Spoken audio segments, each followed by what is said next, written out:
Nearly one-third of large U.S. firms are exploring new work schedules for their employees. Economics correspondent Paul Solman takes a look at some companies that are trying out a 4-day, 32-hour week with the same pay. At Metro Caring in Denver, the food pantry's crazy busy. There were 45,000 visits last year, not far off the 47,000 at the start of the pandemic. I came out of the pandemic just exhausted, frankly. CEO Teva Chernitsky felt overworked and overwhelmed. I worked far too many hours. Hunger has been steadily growing. I was really feeling discouraged. I just don't see us making progress. And so that landed really heavily on me. And on many of her co-workers. We were experiencing a lot of burnout on staff and feeling like we were treading water around our mission. Corey Scrivener oversees food procurement and distribution. We have had 4 different food access managers in the last 4 years, and it has 1,000% been a burnout factor with every single one of the last 3 previous ones. In fact, Chernitsky almost quit. Burnout among nonprofit CEOs and nonprofit employees was higher than any other industry. Probably like 4 out of 10, left the field. I was nearly there. Instead, though, she took a sabbatical and came back with a proposal, a 4-day work week. If you can have a more balanced life and work fewer hours, you actually bring more creativity to your job and you bring more efficiency, and those hours that you do work mean more. Alex Pong has written about working less, runs research and innovation at nonprofit 4-Day Week Global. If you're in an industry in which there are serious challenges with recruitment and retention, with work-life balance, or if you have concerns about the sustainability of your organization, a 4-day week is a great way to address all of those challenges simultaneously. Hey, Bernie Sanders thinks so. He recently introduced a Senate bill to reduce the standard work week to 32 hours. The sad reality is Americans now work more hours than the people of any other wealthy nation. Now look, a shorter work week is hardly a new idea. In 1930, given ever-increasing output per person, increasing productivity that is, economist John Maynard Keynes foresaw a 15-hour work week in 100 years. In 1956, Vice President Richard Nixon predicted a 4-day work week in the, quote, not-too-distant future.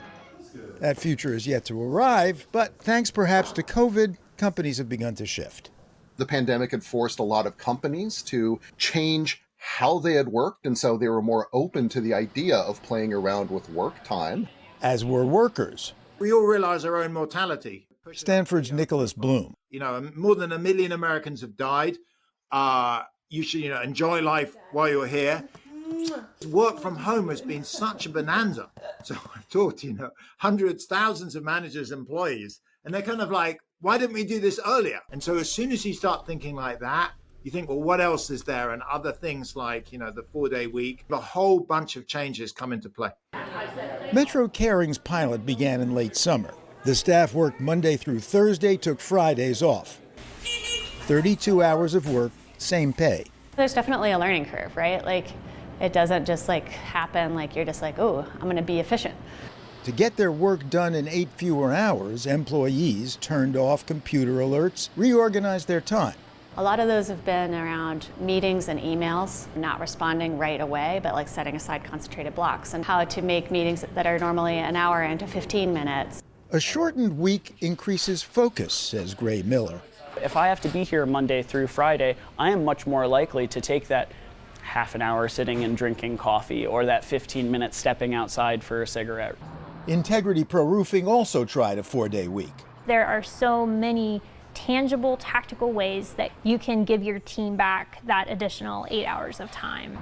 CEO Ray Boyce says her staff focused on tasks and projects in the morning when they were more energized, pushing meetings to the afternoon.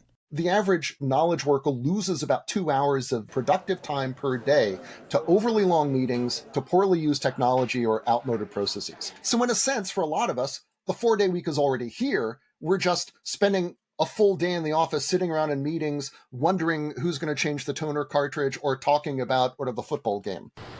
In surveys completed in February at the end of Metro Caring's trial, employees reported well-being had improved. Pre-trial, just 8% were highly or very highly satisfied with their work-life balance. At the end, that figure rose to 46%. At the start of the pilot, 50% felt burned out. By the end, half that number. Having 4 days and then a 3-day weekend, oh my lord. It is rejuvenating on all levels. The results didn't surprise Pond. His firm helped run a 2022 trial of 61 British firms that showed benefits to workers' health and productivity when their hours were reduced. Managers and companies also reported that people were collaborating better, that they were happier in the office. All of the important metrics trended in positive directions. Bloom has his doubts, though. Very productive, well-managed American companies. They're already, pretty kick-ass in terms of how well managed they are. These places are very efficient. It's not that easy to take a day out and produce the same amount. At Integrity Pro Roofing, a strictly 4-day work week did not work year-round. Roofing and construction tends to be very seasonal. So employees now work fewer hours during the off-season. But the summer and the fall is our busiest season. And so we have found that there are times where we do need to ask our team to be flexible and to come back to a 5-day work week when we're experiencing that type of a high volume. Still, Boyce remains committed to a shorter week for her employees the rest of the year. Time is our most precious resource. We have a really short life.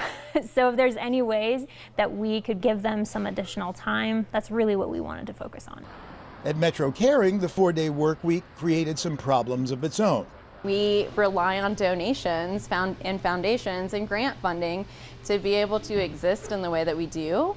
And they don't have a 4-day work week. They don't have a 3-day weekend. There are deadlines that are due on Friday. I often miss emails that are important that come on Fridays. We really do need to be available for some of these bigger deadlines.